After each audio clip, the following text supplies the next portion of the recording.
You're now locked into the Rainbow Bridge on myforecast.com. Welcome. Hello to the Rainbow Bridge podcast. I am your host of the show, Nayshondra Mercer, but you can call me Miss Nay. And oh, by the way, today we're going to be talking about, are you living in a cave? So for my very first show, I thought it was very important to start off with something that I think is going to resonate with a lot of you. Whether you're new here, whether you've been with me all 12 years of my radio podcast career, I think it's important to start off with trying to determine whether or not we live in a cave. What do I mean by that? Stay tuned.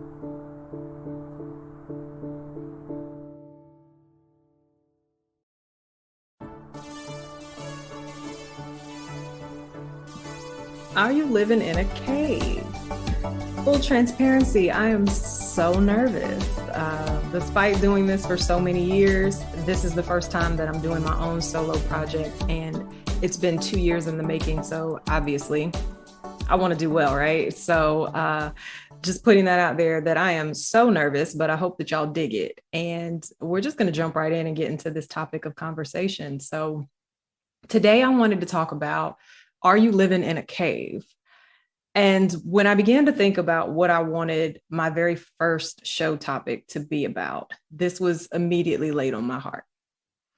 And one of the stories that came to mind is that of Plato. So if you all are not aware, Plato is a very famous past philosopher who has written several books, and a lot of his teachings, his theology, his methodologies have been taken and implemented into a lot of the different cultures and laws in which we have here in the States. And so I love Plato's allegory of the cave. The first time that I was exposed to it, actually, I was in undergrad, and one of our professors had us to read Plato's The Allegory of the Cave.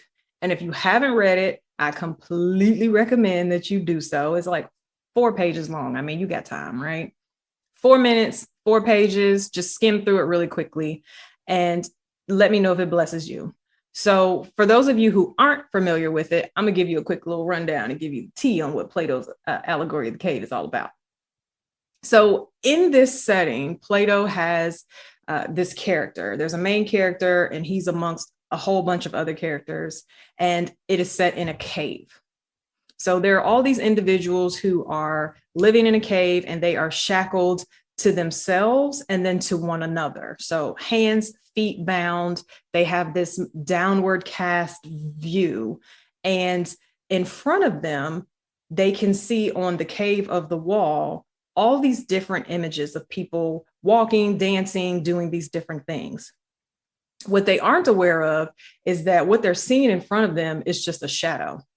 There are people who are behind them, and there's a fire that is also behind them. And the movement that they're seeing is just the shadow of the people behind them, right? So they live their entire lives in this cave, shackled to themselves and shackled to one another, right? And so one day, one of the characters gets loose. Doesn't really tell us in the story how he gets loose, but just know he gets loose, right? So he gets loose and he hauls tail, he runs up this ramp and is able to get out of the cave. And as soon as he gets out of the cave, he's met by this big, bright, luminous, blinding light. So he's out the cave. He realizes now that he was in the cave, and he's trying to figure out what this big light is. Because, I mean, you all know how it is. You might have been asleep, like that good sleep, and you get up in the middle of the night and you got to go to the restroom or something, and out of autopilot, you turn that light on, and next thing you know, you done blinded yourself. That's what happens to him, right? So he's out in the light, and it takes a second for it to resonate that this is light. And then he has to process, where does this light come from? You and I know that this is the sun. And he realizes that there's a whole other world outside of his cave. And he also realizes that the people who are still inside the cave don't know that this other world exists. So what does he do? Well, just like anybody else who comes across some new knowledge, you found that cute dress at Target for $5. They got the pockets in it. TJ Maxx got a sale. The J's are on sale, whatever it is. As soon as you find out some good news, you're calling all your people, right? And you're letting them know, like, hey, you need to go check out. They got candles at sale at the TJ Maxx, girl. So you run over there and you get your candles, right? So he realizes that there's this whole other world out there. And he goes back to tell everyone else who's still shackled. And when he goes, do you know what they do? Nope, they didn't listen to him. They beat the dog crap out of him. That's what they did. What you doing coming down here talking crazy? This is life. Those are real people that's up there on that wall. We don't know none of what you're talking about. This thing called the sun. Sound familiar? So he gets beaten for trying to shine light in this dark place, in this cave of ignorance, of darkness, of slavery, and realizes that he can't help them. He can't help them. And so what's he do? He leaves the cave. He goes back out into the sun and he lives his life with this new understanding. So the question is, are you living in a cave? And if you are, please know that is okay, because I've had my share of caves. Your cave may look like where you live. Your cave could be your access to food, to water, to education, to healthcare. Your cave can be racism, sexism. It can be abuse, alcoholism, domestic violence, intimate partner violence. It could be, dare I say it, religion, which is an organized set of beliefs that a mass amount of people all agree upon and practice in together. What is your cave? And I wanted to start off this podcast with this message, because there are going to be some topics that I'm going to cover that are going to make a lot of people uncomfortable. And that's okay, because that's what I'm here for, right? And I know the charge and responsibility. I know the call that has been placed on my life. And it has taken me a long time to get to this place where I can finally sit here, just me and the microphone, in my truth, in my pure, bare essence, and pour my heart out to you all. And it is my belief that if I touch even just one person, then I've done my job. And I just want to have this very honest conversation about the caves that we live in. So, for example, I wanted to create this entire podcast because I realized I was still living in my own cave. If you haven't seen the introduction that I have done on the Stop, Look, and Listen over at the Good Old Boys Audio, I would recommend you to go check that out. And I will try my best to put the information once this is posted so that you all can go and look at that. I wanted to start this podcast specifically because I know that my call is to be a bridge.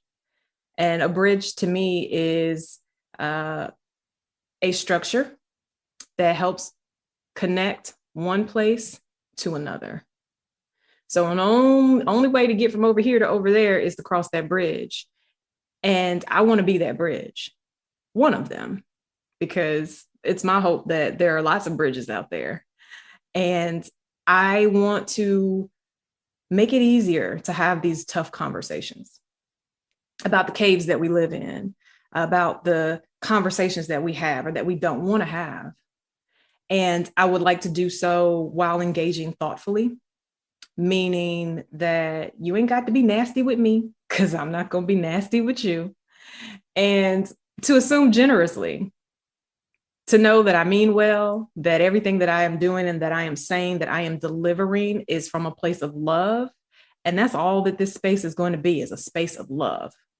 And we're going to be protected. And we don't have to worry about any of that hate because y'all already know haters gonna hate anyways.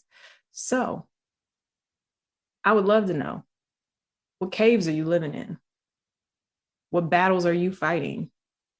In what areas of your life are you a bridge? And let me hear how you feel about it. And let me know other conversations that we can have moving forward, because we're going to have plenty of them. This is only the beginning. You have just tuned in to the very first podcast from me, Nayshondra Mercer, on the Rainbow Bridge. Y'all, I really appreciate you if you made it all the way to the end for listening to me. Again, this is a project that I have been working on for the past 2 years that I have thought very, very intentionally about, and that I have gotten a lot of pushback to not do. And I will say that a lot of it was myself, knowing that I had this vision, but then, of course, sometimes allowing my own fear to creep in. And I realized that fear is the life of a person who still is living in the cave. And I strive to live in the light. And so here it is, me standing right here in my truth and in my light as the hostess of her very own podcast after 12 long years. Ladies and gentlemen, this is the Rainbow Bridge.